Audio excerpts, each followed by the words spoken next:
Good morning po sa ating lahat mga ka-MJ. Ayan, baba tayo ngayon dahil maghahako tayo ng tubig. At ito ay magagamit po mga ka-MJ sa kusina nila Kuya Joel and Ate Cha. So kasi bababa si Kuya Marolas and Ate Flor kasi papasok sa school yung anak nila at maliligo dun sa sapa. Syempre, para hindi sayang yung gasolina ay magdadala na rin siya ng tubig. So ayan. So grabe mga ka-MJ, alas 6 po na maaga, napakaginaw, napakalamig. Kaya naglagay ako ng panyo sa aking ilong kasi nanunot yung lamig para akong sisipunin. So ayan, tara tuloy-tuloy lang po mga MJ. So ayan, ayos-ayos muna tayo ng buhok kasi wala pang ligo. So nandito na po tayo sa mahirap na daanan. Isa po sa nagpapaperwisyo ng mga katutubong ayta dito mga MJ. Kasi napakatarik po talaga itong daanan, madulas at mabato-bato po. At lalo-lalo na po kapag tag-ulan ay nahirapan po talaga yung kanilang mga kulong-kulong dito mga MJ. At kaya yung ibang pasahero bumababa na lang. Pero banda dun sa unahan mga MJ ay unti-unti na rin pong inayos yung daanan at parang sisimintuhin na rin po. Sana soon masiminto na rin to para hindi pahirapan yung pagbabiyahe ng mga katutubong aita.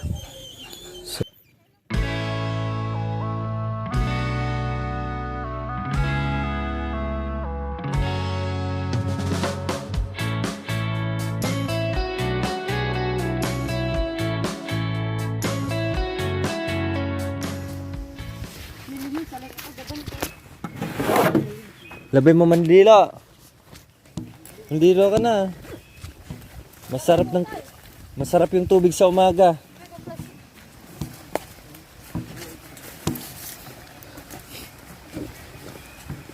Anong grade mo na ba, Kalbo? Ha? Ha? Grade 4. Kalbo, yung totoong pangalan mo? Ano? Mark Joseph. Ang ganda pala ng pangalan eh. Kalbo daw, tapos hindi naman kalbo. Sana naman si Utay, John Mark. Si Melben. Benten. Vincent. Ligo ka na.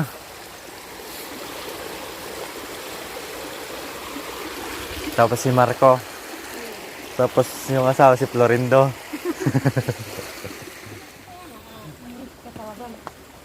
May isda si Flor. May isda. May isda ako nakita.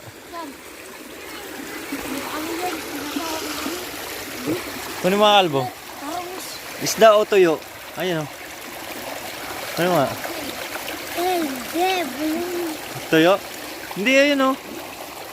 Yan. Akala ko. Dahon pala ng kawayan. Dahon ng kawayan.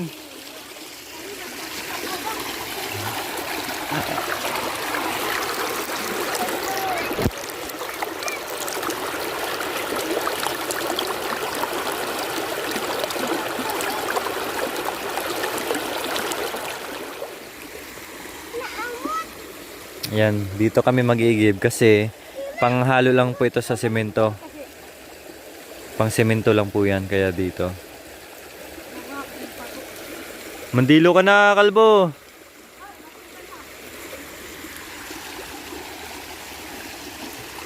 Ito maghanap si Ate Flor ng pako.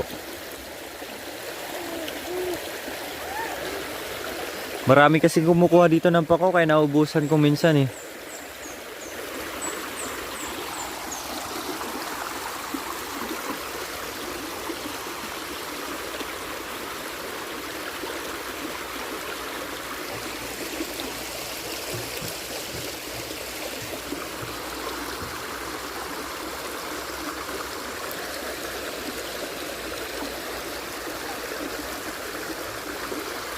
Yun, may nakuha. Yan.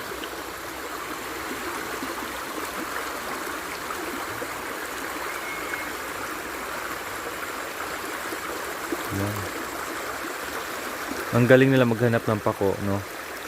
Kung ikaw, first time mo maghanap ng pako, talagang malilito ka kasi may fur na kamukha ng pako.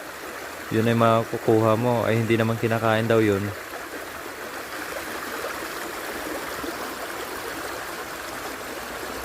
Ayan, dito pa rin kami sa Sapa na kung saan ay dito po kami madalas pumupunta. Nakaraan dito kami naligo, naglaba. Yan, ito kasi malapit eh.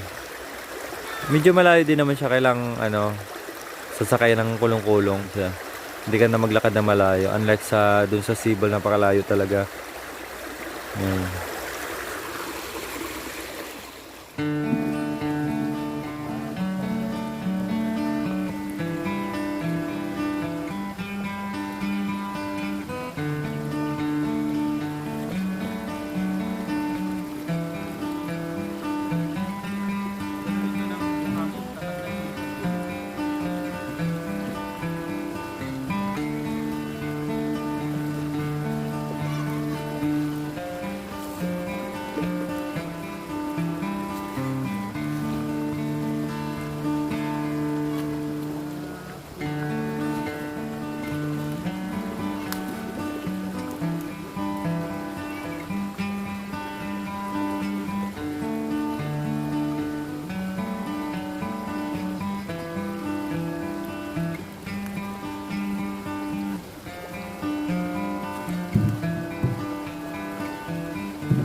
Hindi mamaya hatid mo, di ba? Mamaya pagkatapos ng dilo, hatid mo. Ay, sorry.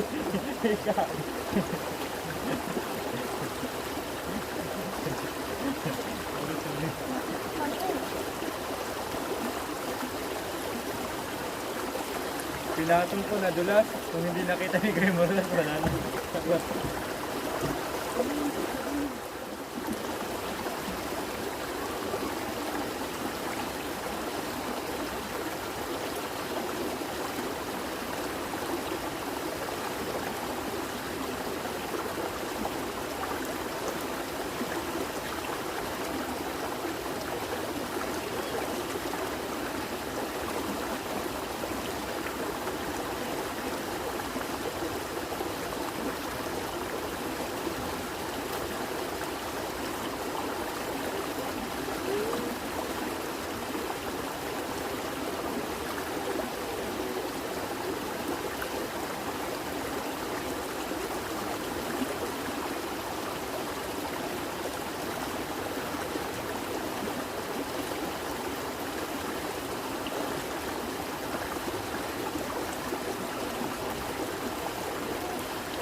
Grabe yung bigat.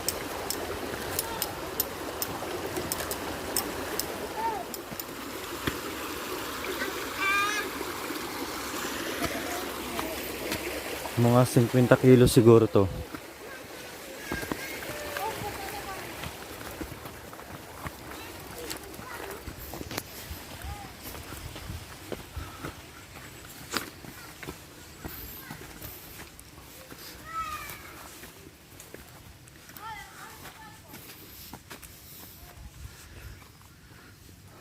Ayan. 4 na galon lang po kasi napakatarik yung daanan tsaka napakabigat. Kaya 4 na galon lang muna. Ayan. Bumaba kasi dito si Kuya Marolas kasi natin yung anak niya kasi may pasok. Sinama na yung pag-igib para ano, para sulit.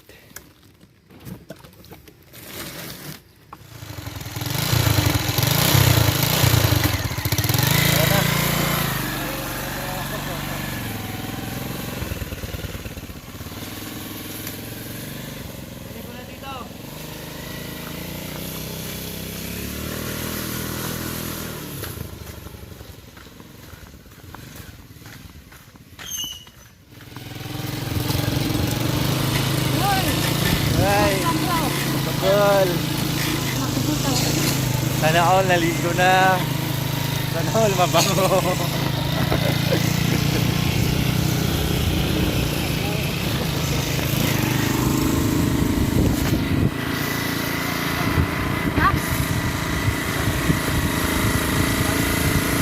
Sana all, ano ba?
Grabe, lakas si Kuya Marolas.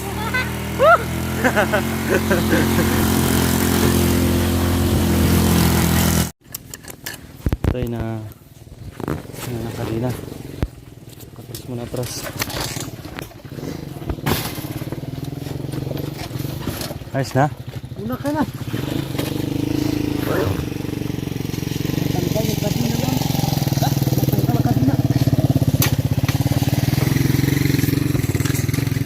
Ayos na yan? Ayos na? Parang bike lang ah. Natanggal yung kadina. Binalik lang kaagad.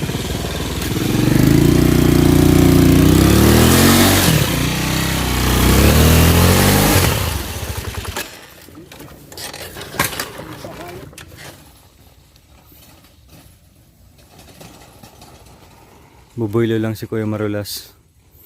Kasi bukod sa matarik, grabe yung daanan, lubak-lubak.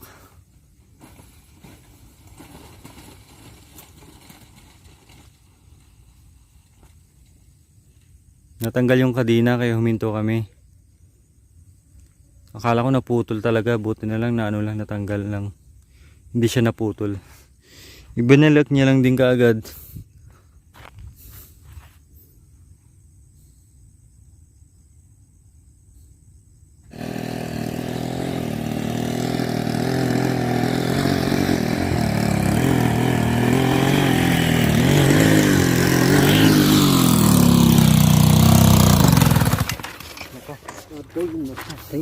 Pati yung takap natanggal. Wala nang gas? Tanggal mayroon.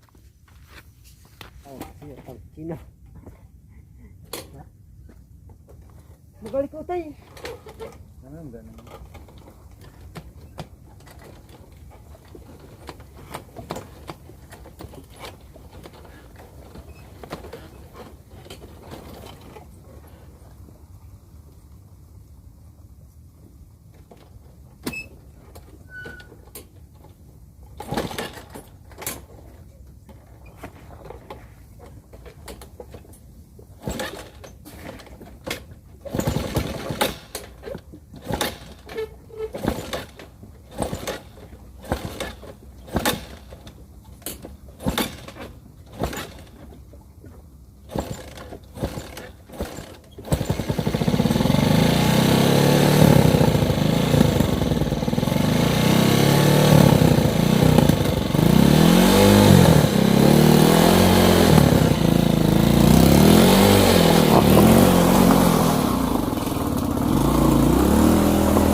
Buti na, magaling yung driver.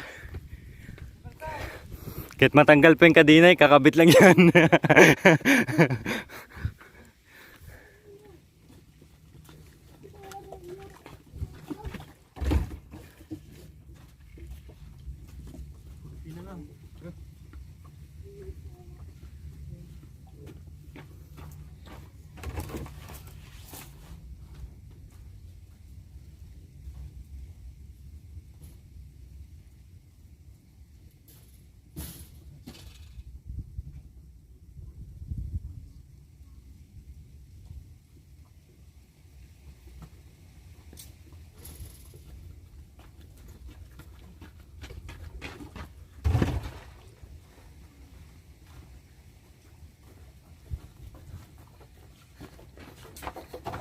Yan. Ganito po kahirap mag-igib. Kumuha ng tubig dito sa bundok. Dalawa. Nakakuha ka ng pako, kuya? Sarap yan. Pako para sa ibong... Ano yan? Buro. Yung maalat, ano tawag sa inyo? Buro po. Hindi, mayroon pa isa eh. Tapos, Ibong buro. Ibong buro. Dapat yung